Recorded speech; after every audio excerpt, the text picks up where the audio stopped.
টাকা না থাকলে ভাই কি হয় জানেন? টাকা না থাকলে মূর্খদের কথাই দাম দেওয়া হয়। আপনি যতই শিক্ষিত হন,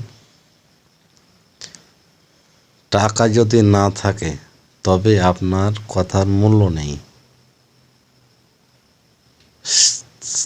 সে যদি মূর্খ হয় কোনো ব্যক্তি, তার যদি টাকা থাকে, সে ব্যক্তির কথার মূল্য আছে।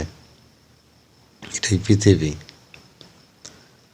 টাকা না থাকলে আপনার সম্মান নাই।